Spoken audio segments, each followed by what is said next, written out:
Magandang araw po muli mga kalakbay. At again, welcome to our monthly program na Making Moral Choices. Ito po ay hatid sa inyo ng Radio Maria Philippines in partnership po ng Doctors for Family and Life at saka po ng Catholics for Family and Life. Ngayong gabi po ang ating tatalakayin ay pinagmagatang What People Should Know About the RH Law. Ito po yung alam natin na kilala na Responsible Parenthood and Reproductive Health Act of 2012, no? Commonly ito po ang sinire-refer natin na RH law. Ito po ang ating programa ngayon ay broadcasted live sa ating home radio station na 99.7 FM Tarlac. Ganun din po sa mga repeater stations natin sa 101.5 FM Cagayan, 102.5 FM Isabela at 95.9 FM Zambales. Ano po? At tayo rin po ay broadcasted simultaneously live sa webpage po ng Radio Maria at saka po sa kanilang FB page, no? Makikita po natin ang live stream dito. Kasabay din po ng podcast sa Spotify, sa Signal TV Channel 315 at sa Com Clark Digital Channel 81. Yan. So, hindi ko na po papatagalin. I-introduce ko po sa inyo ang ating makakapanayam ngayong gabi. Siya po ay member din ng Catholics for Family and Life. At siya po ay presently chairman ng Board of Directors. Siya po ay lawyer by profession. Ano po? And currently siya po ay professor ng Constitutional Law sa UP College of Law. At siya po ang isa sa dalawang abogado, no, na nagrepresent po sa 14 na pro-life group noong dininig po ang kaso tungkol sa RH law sa Supreme Court. Welcome po natin, walang iba, ang ating guest ngayon ay si Attorney Chito Liban. Magandang araw, Kuya Chito. Maraming salamat, Kuya Tetet. At sa mga kalakbay, mabuhay kayo at isang mainit na pagbati sa inyong lahat. Ayan. Kuya Chito, medyo itong ating pag-uusapan ngayong gabi, medyo may pagka-controversial. But at the same time, alam din natin na ang pakay naman ay para lang din sa kabutihan ng ating mga kalakbay at saka ang ating mga kababayang Pilipino in general, di po ba? Pero syempre, nice nating ipaliwanag at iparating sa ating mga kalakbay, ano ba talaga ang RH law at ano ang impact nito sa ating pang-araw-araw na buhay, no? So, Kuya Chito, siguro in a nutshell, ano po ba talaga ang RH law? Ang RH law ay isang batas na ipinasa ng Kongreso noong 2012. Ang exact date, December 21, 2012. Ito ay matapos na hindi makalusot sa Kongreso. 4 na Kongreso ang naghain ng panukalang batas tungkol sa RH. Pero lahat yun ay hindi pumasa. Matindi ang pagtutol ng simbahan at mga laiko.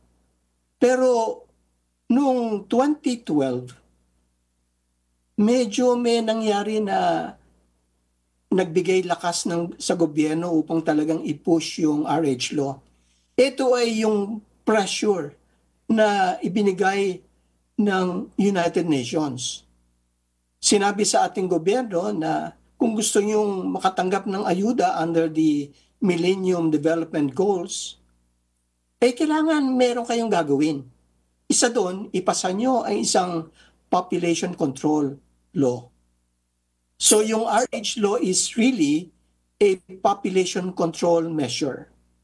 So Kuya Chito, ibig ba ninyong sabihin dito, merong somehow pag-uudyok ng United Nations na pagkaroon tayo ng panukalang batas na ito na ay naging batas na ngayon, relative to population growth, ito po ba talaga ang original na pakay nitong batas na ito?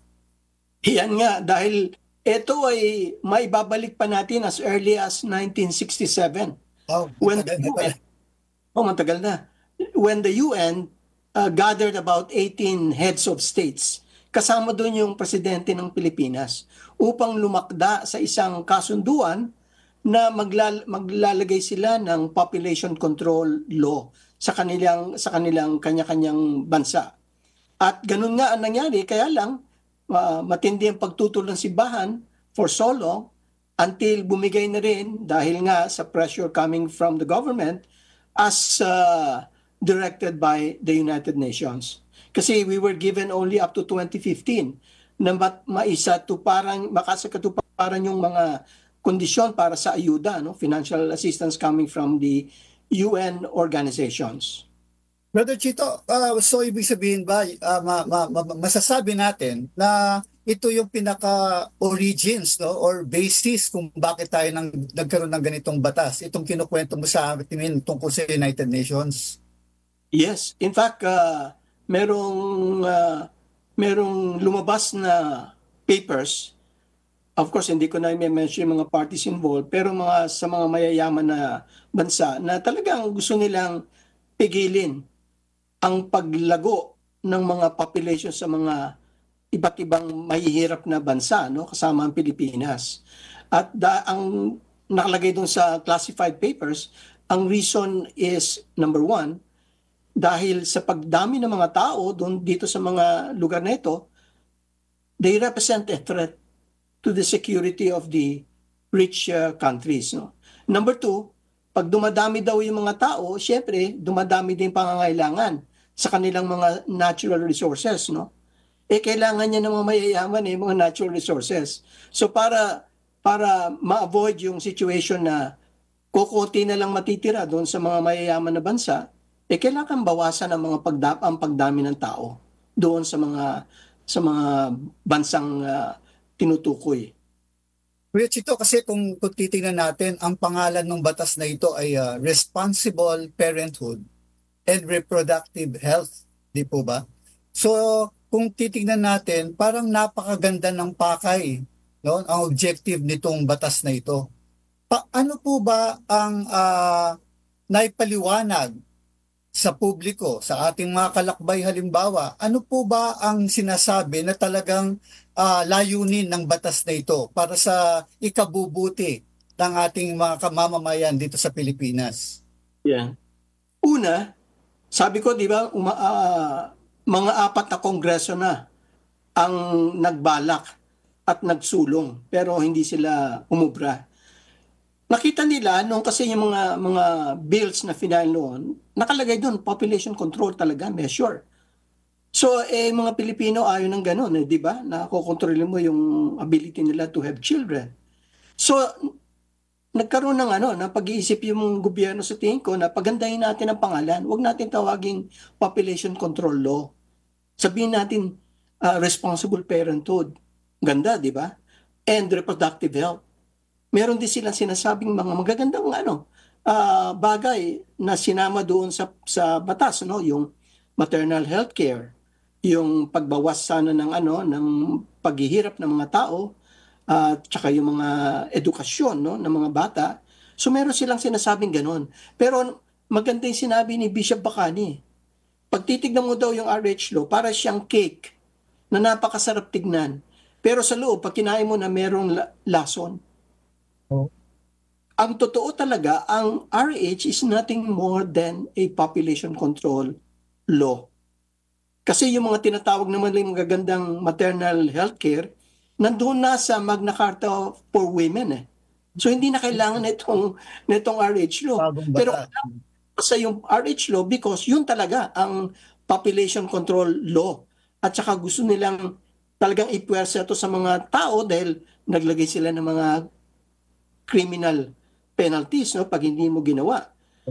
Parang coercive Kasi parang sinasabi mga public and private healthcare personnel are required to promote, to disseminate, and information about RH at the same time to distribute or spread and make sure that people will have access to reproductive health devices and drugs. Alam mo, ginawa yung DOH at saka yung mga barangay LGUs, yun ang naging nila, clearing house. Yun ang pinaka-engine that will propagate the use of contraceptives. So talagang yun, it's really a population measure. And in fact, the Supreme Court mentioned that na it's really, at the end of the day, a population law. Kuya Chito, actually para sa akin no, bago sa aking kaalaman ito na originally talaga pala ito ay population control law somehow ano ang kanilang unang konsepto. Mga kalakbay, ito po ay bago sa akin personal. Baka po sa inyo lahat dito ay bago rin sa inyong pandinig ito.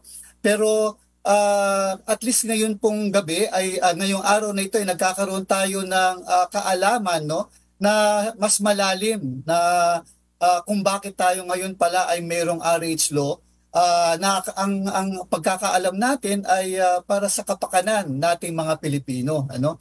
So Kuya Chito, masasabi mo ba na dahil sa kinukwento mo sa amin ngayong araw ay may pagka-controversial pala itong batas na ito?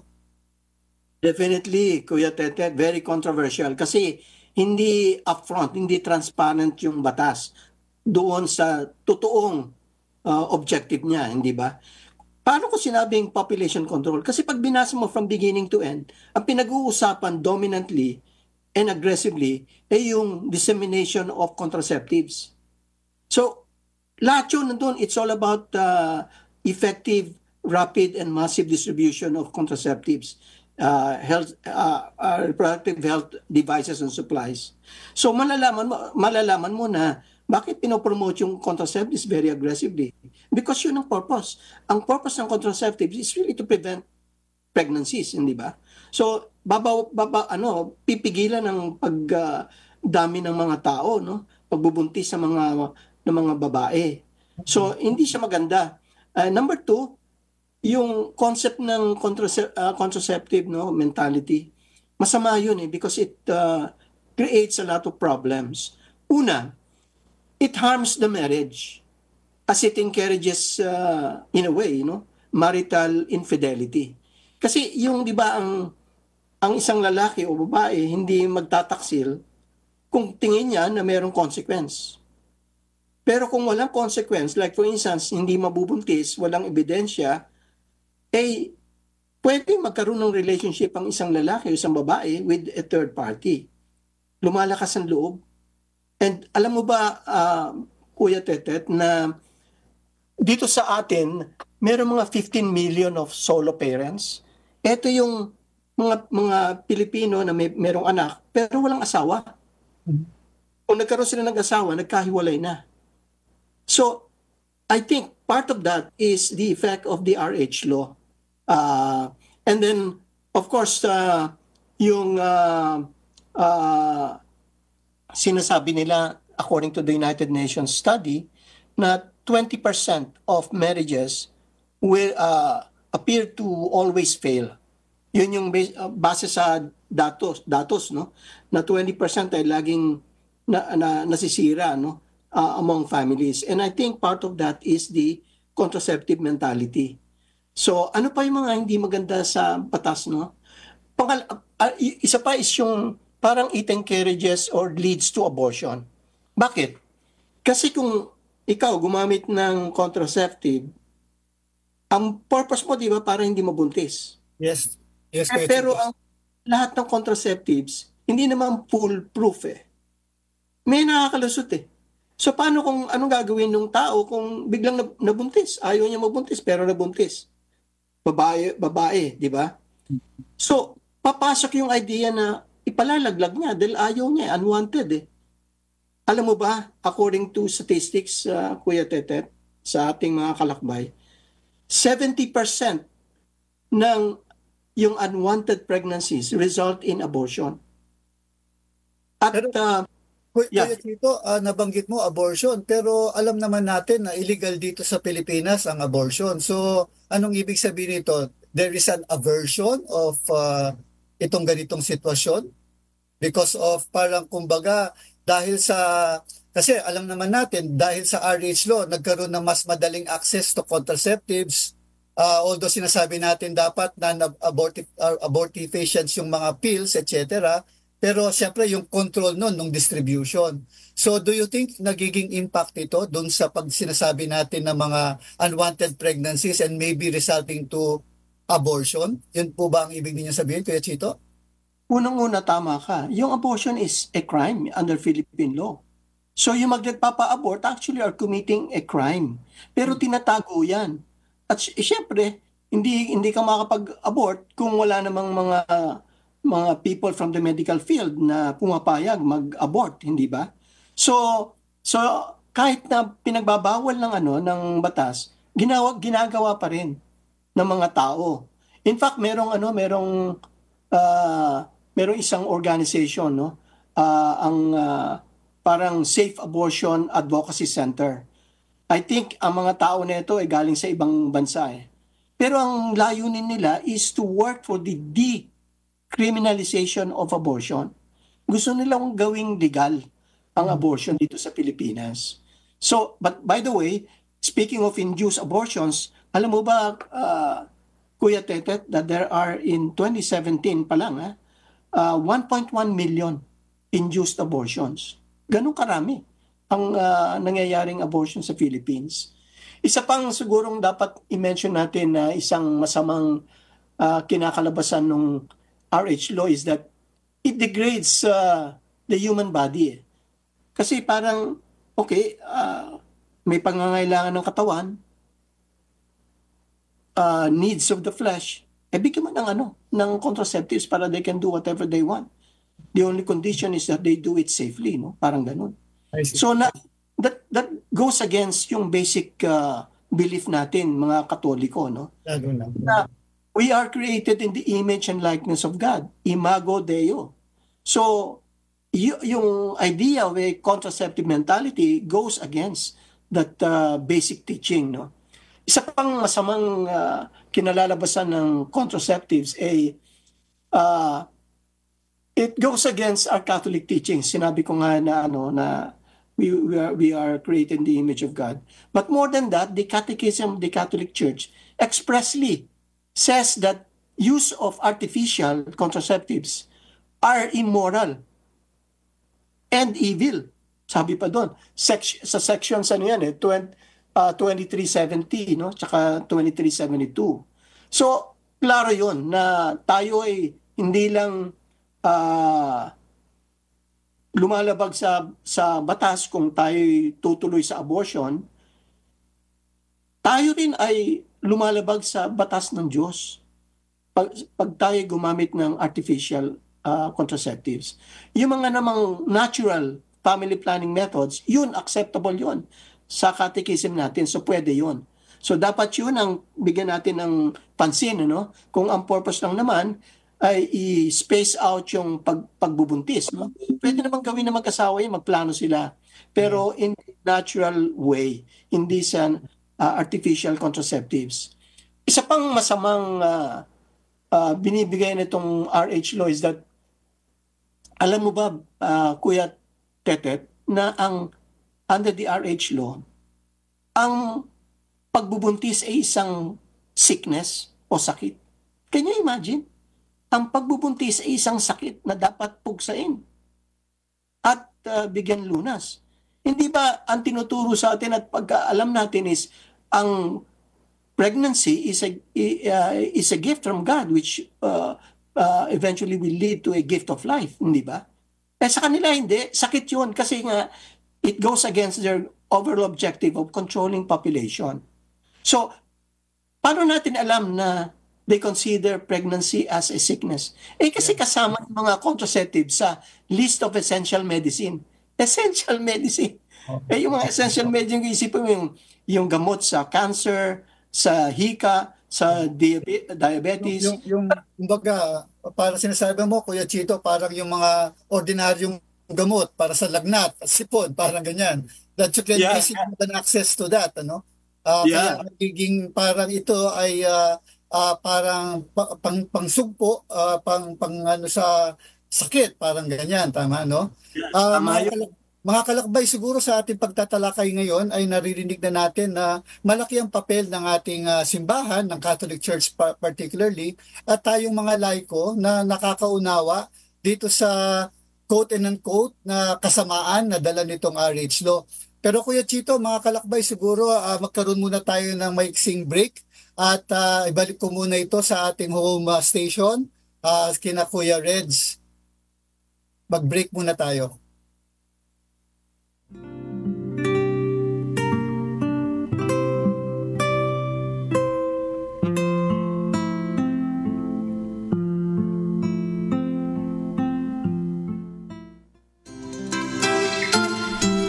Radyo Maria, bringing Christ into your home.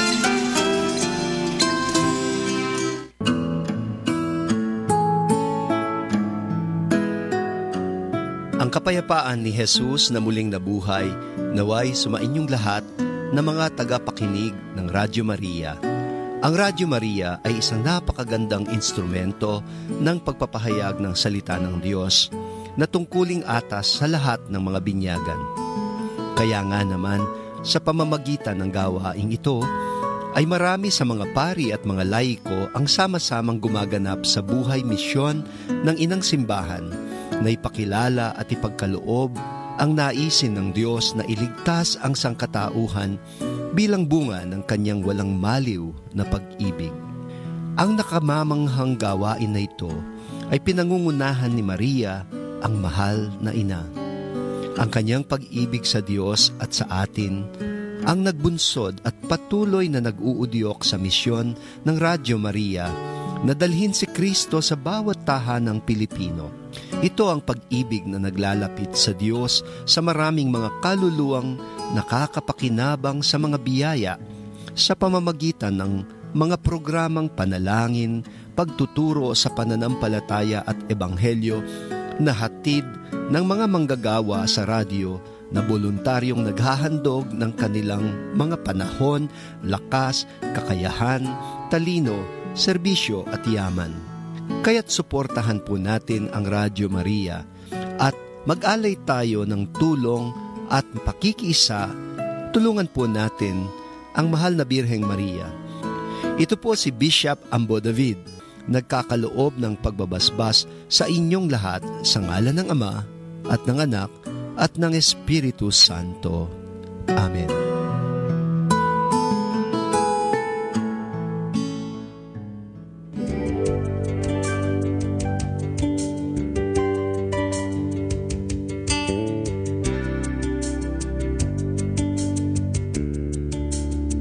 Nais po namin kayong makasama sa misyon ng pagsasahimpapawid ng mabuting balita sa pamamagitan ng Radyo Maria. Inaanyayahan po namin kayong maging bahagi ng Friends of Radio Maria. Para sa karagdagang impormasyon, makipag-ugnayan po sa 0918-629-6310. Welcome to the Radio Maria family.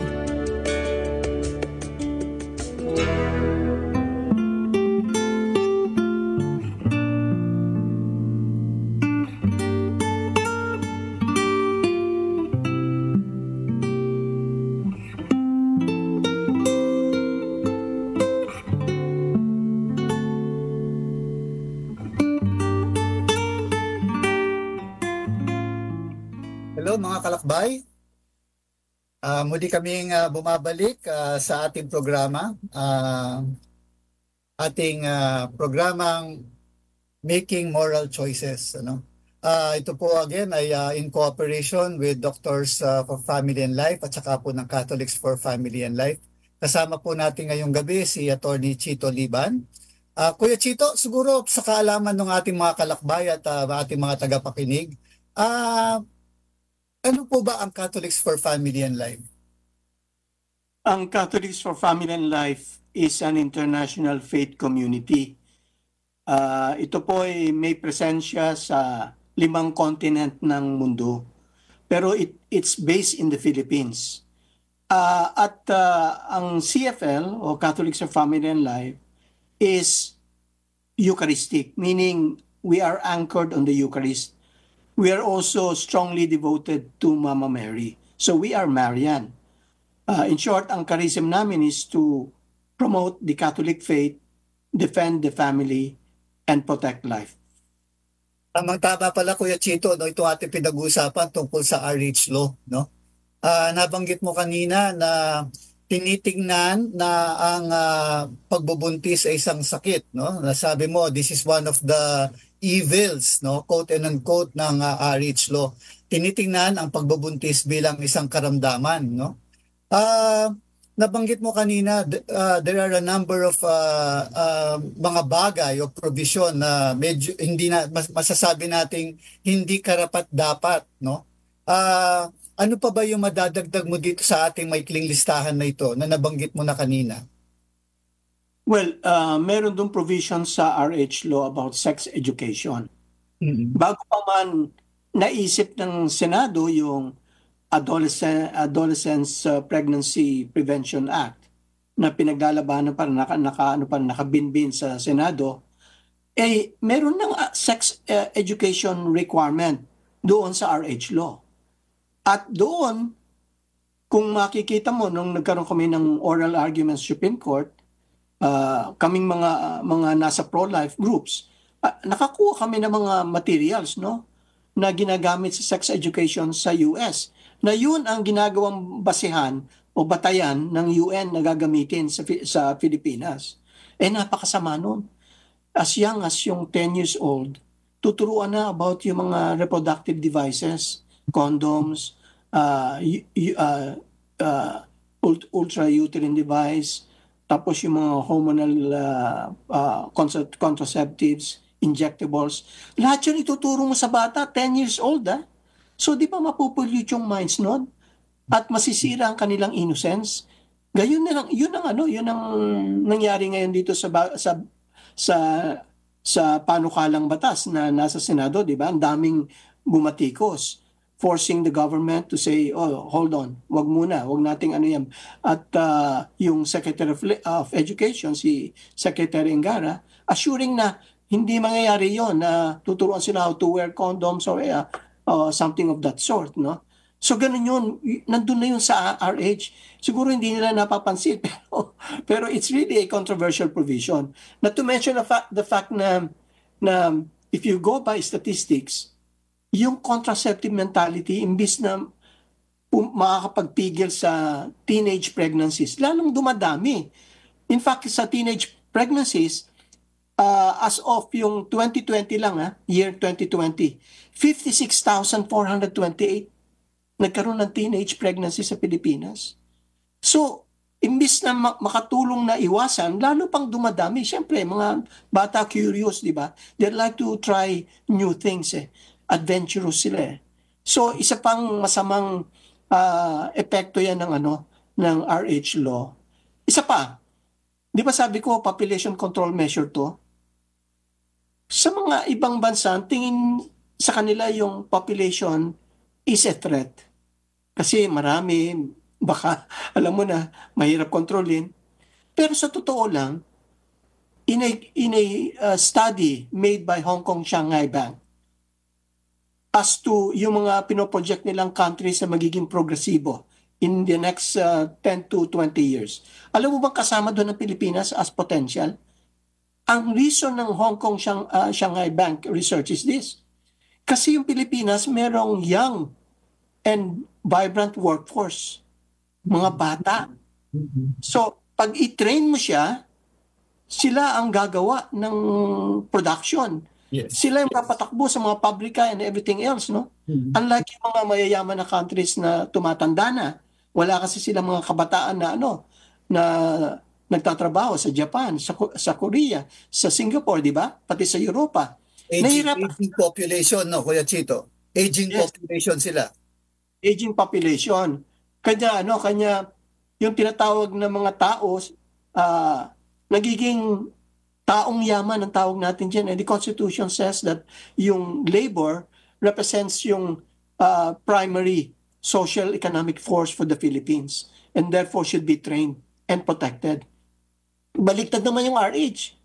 Imbis sa okay yung madami, basta i-train mo lang, ayaw pa natin ng ganun. Siyempre, kung hindi ka na mag-aanak, yung ngayong na matitikas at malalakas na mga manggagawa, tatanda rin siya, di mawala rin, di ba? Yun ang epekto ng RH law.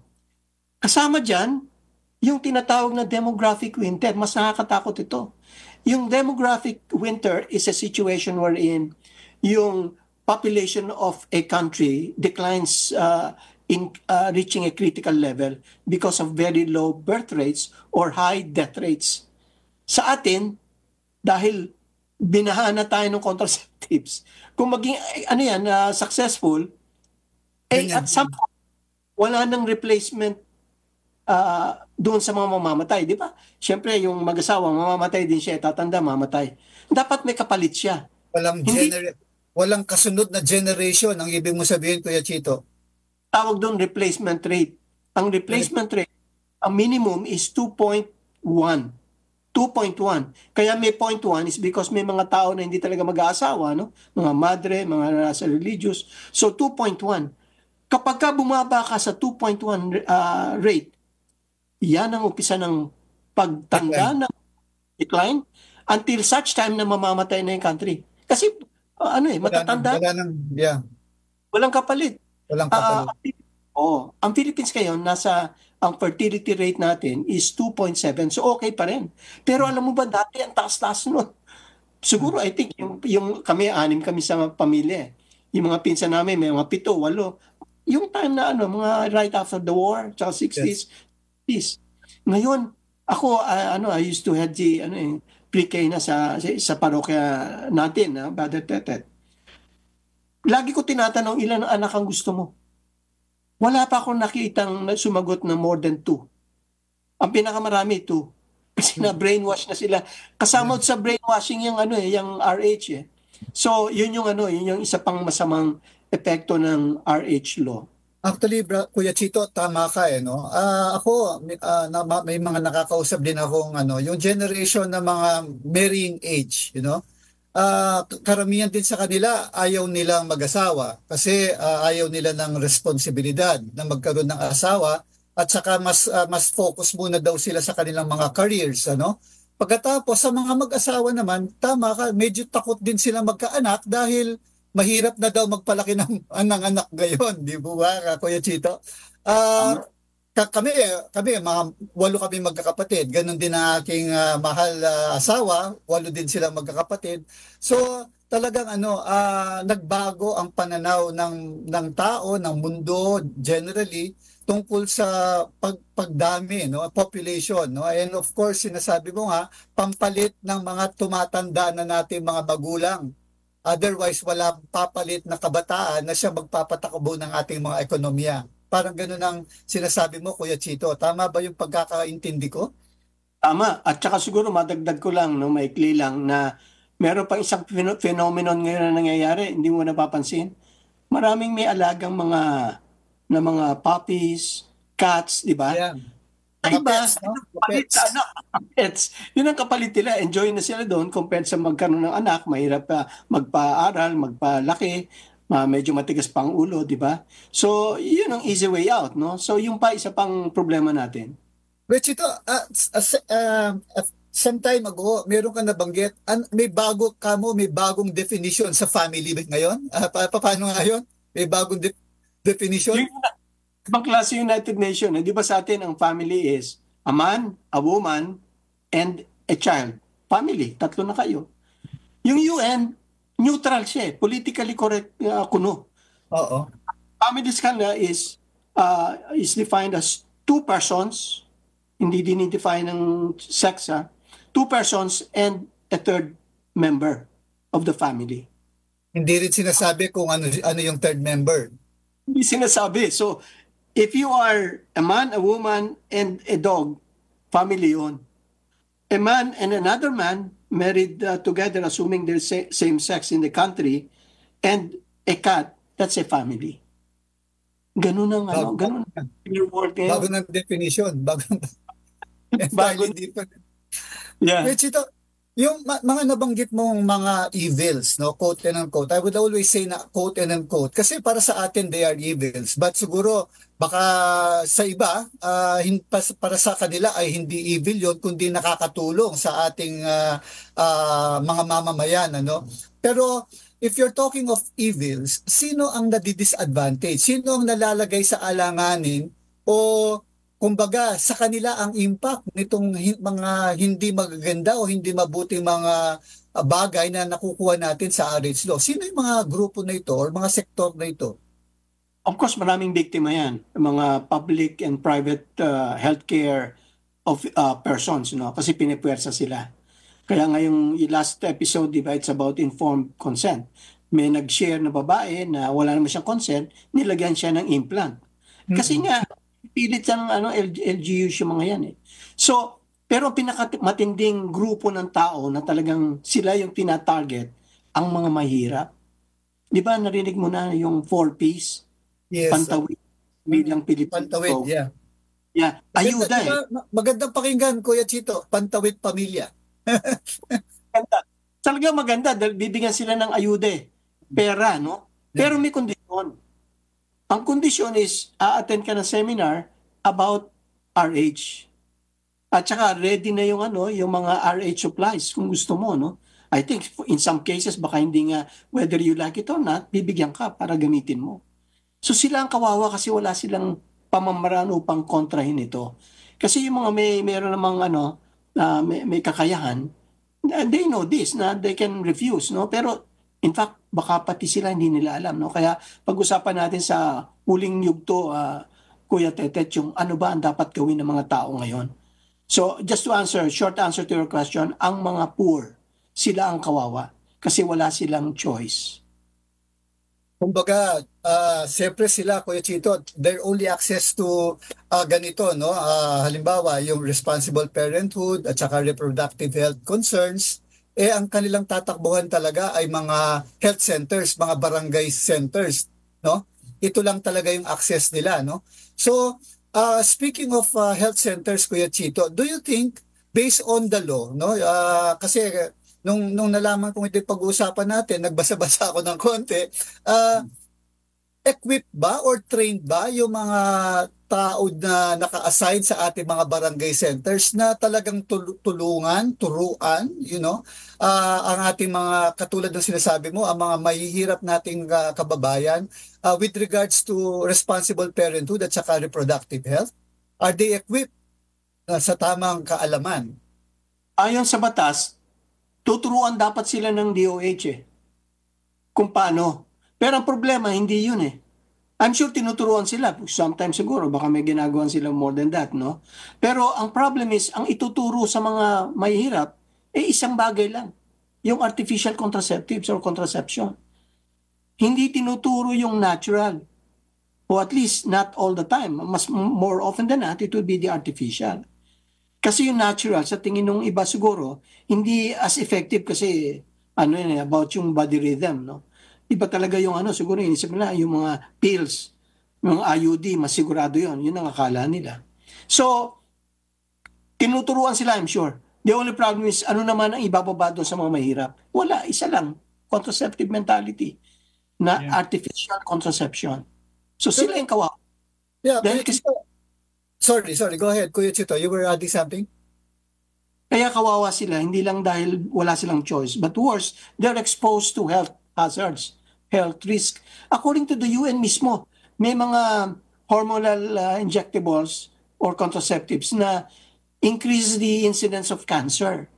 So isipin mo yung mga, kasi chemical yan eh. Yeah. Tapos merong foreign material na ilalagay sa loob mo, sa loob ng babae. So can you imagine health hazard? Yeah, so you're talking about ngayon mga side effects din, Kuya Chito, no? Given yun na may mga possible na side effects talaga ito. Pero Kuya Chito, ang proponents ng RH law, ang palagi nilang sinasabi, ang approach daw naman talaga is artificial at saka natural family planning methods, no?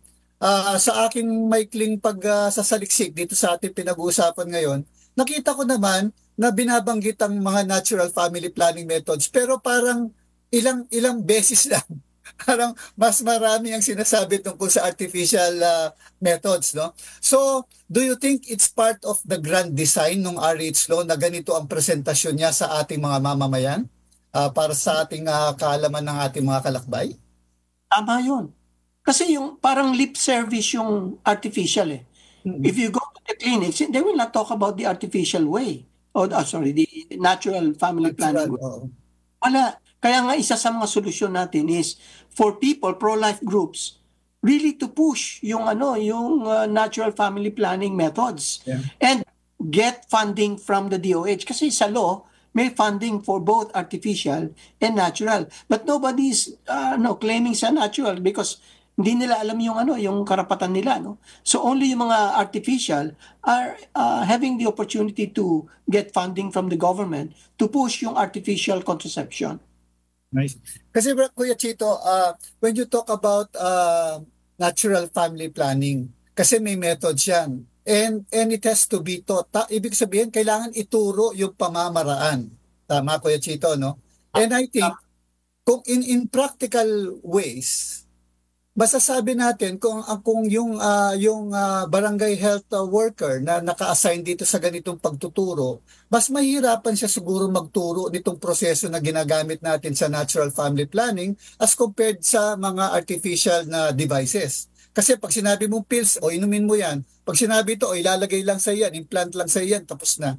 Siguro in a way, mas madali, no? Mas madali siguro na ituro yung paggamit ng artificial as compared to for example, naririnig natin pag tayo tinuturuan yung tipong mga Billings ovulation method, mga ganun, it has to be a process na dapat maintindihan both ng asawang lalaki at saka ng asawang babae. Tama ba, Kuya Chito? Tama.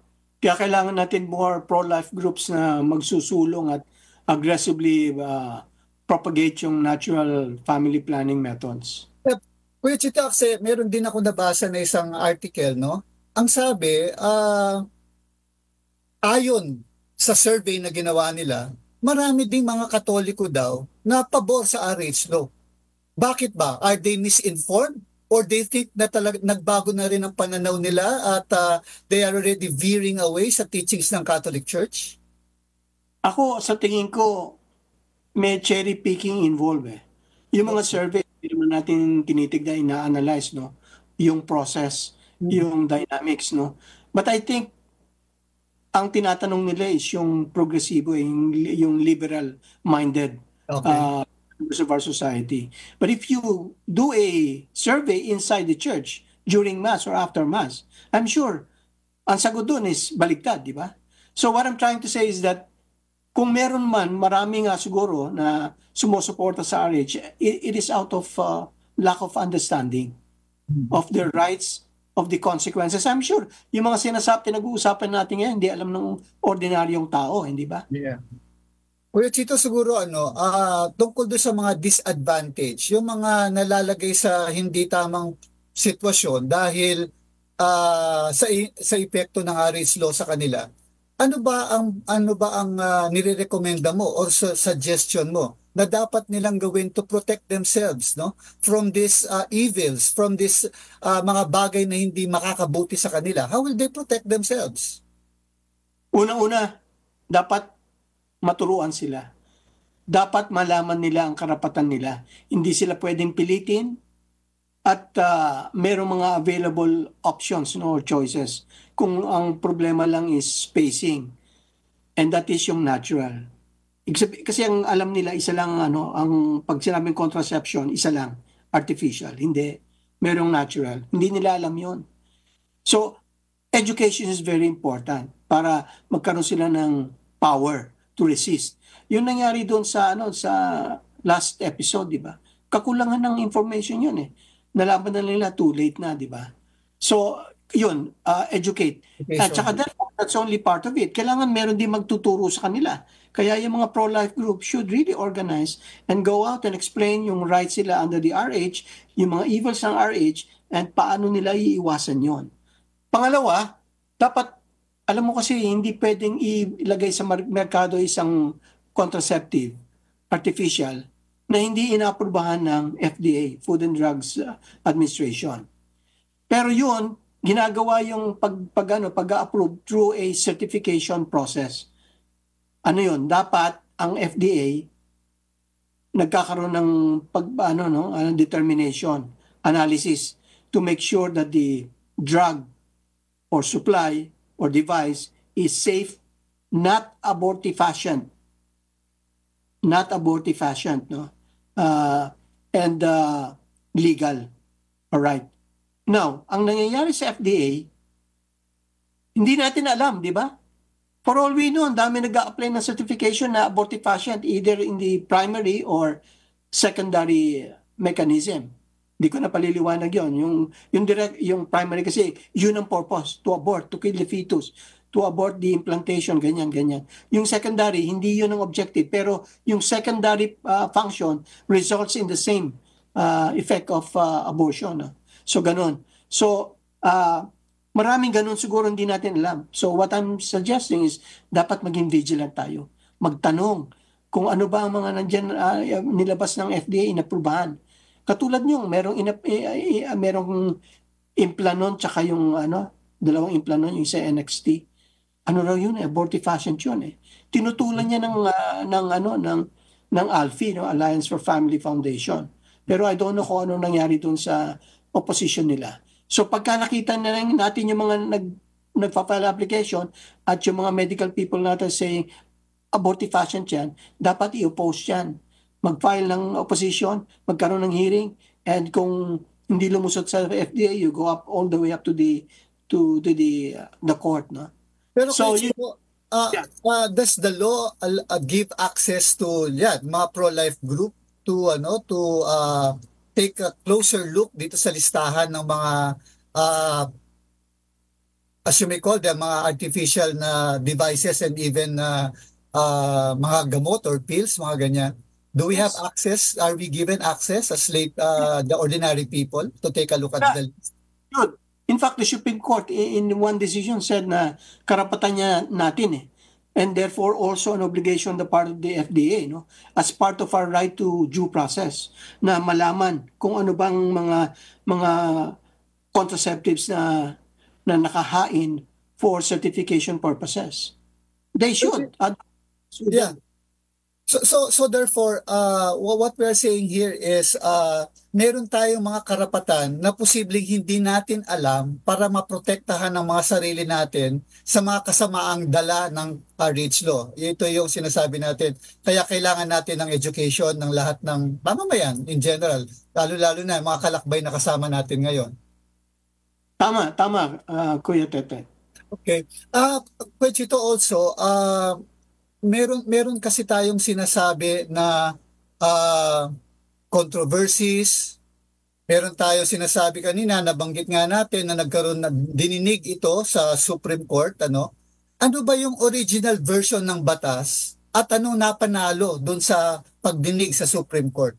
Meron ba tayong napanalo na para sa kapakanan ng ating mga mamamayan at saka ating mga kalakbay? Napakalaki. Kung tatanungin talaga ako, sino ba nanalo? Yung pro-life or anti-life? Yung mga sumusulong ng RH. Nanalo ang pro-life. Alam mo kung bakit? Yung RH law, sabi ko maraming yung mga magandang provisions niya, nandun na sa existing law ng called Magna Carta of Women. Andun na yung prenatal care, no, etc. So ang purpose lang ng RH is to make sure na effective ang enforcement, yung massive flooding of reproductive health services and drugs. Sa pamamagitan ng pagtakot, naglagay sila ng provisions that would make criminal ang hindi pagsunod sa pinag-uutos sa RH law. No? Kasama doon yung pagkakulong from 1 month to 6 months yata, tapos fine from 10,000 to 100,000 or both imprisonment and fine. Yun na matindi. Kasi meron siyang meron siyang teeth. Di ba? So, yun ang napawalang visa natin. Okay. Supreme Court said those provisions, criminal or penal provisions, are unconstitutional, void for violation of the right to free exercise of religion, violation of equal protection, violation of right to privacy, marami pang iba. Yun ang pinakamalaking panalo. Kasi ngayon, kahit na merong ganong RH law, wala namang siyang teeth. Hindi niya ma-enforce with coercion. Pero ngayon, hindi nila kinikwento kasi yun, nananalo yung pro-life na wala na yung mga criminal provisions. Probably yung mga iba, sinasabi na kayo, mawawala kayo ng trabaho. Kasi isa sa mga consequences yun matatanggal kayo. Magkakaroon pa kayo ng asunto kung hindi nyo ipopropagate yung RH law. Lack of awareness, lack of understanding, and plainly ignorance. Yun ang pinakamalaking problema ng mga kababayan natin ngayon.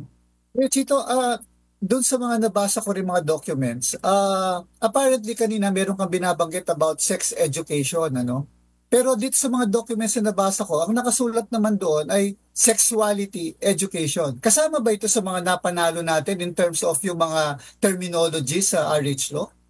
Hindi nagkaroon ng ruling on the sex education and sexuality provision because according to the Supreme Court, premature. Kasi wala pa namang nilalabas na sexual education program, which is true. Pero we know that sometime in 2019 naglabas yung si Secretary Briones. Pero dinidisown ni Secretary Angara. So hindi naging issue yan sa Supreme Court. So ang malaking panalo natin, ulitin ko lang, yung pagtanggal ng mga criminal provisions, yung mga coercive provisions. Okay. Kuya Chito, also siguro para sa para sa kaalaman ng ating mga kalakbay.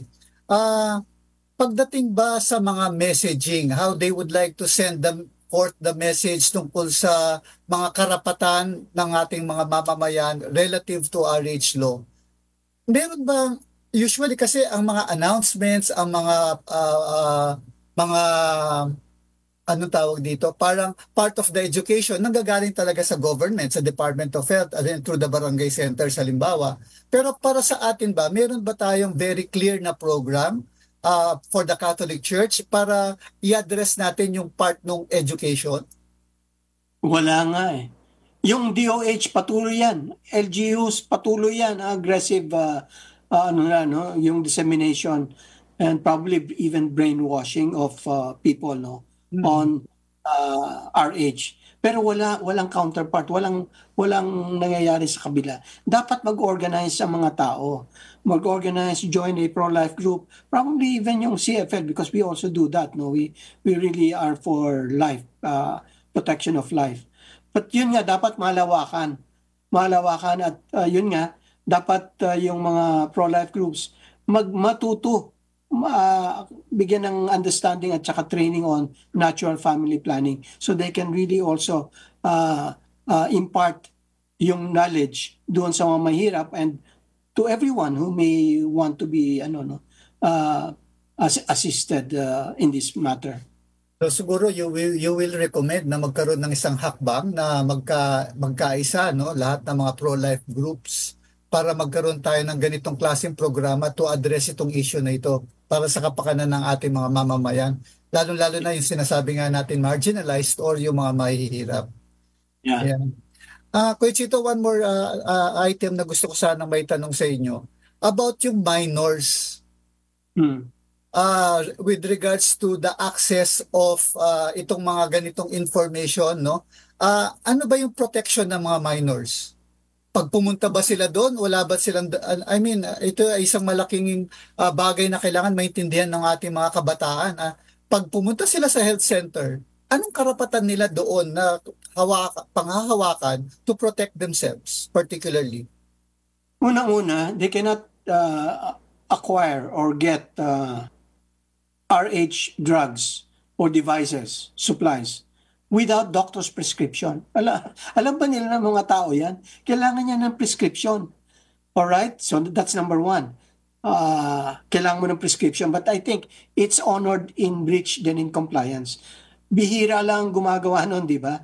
Number two, dapat kapag minor yan, kailangan ng consent ng magulang. That was one of the decisions of the Supreme Court. Kahit na ang minor may asawa na o nagkaroon ng procedure.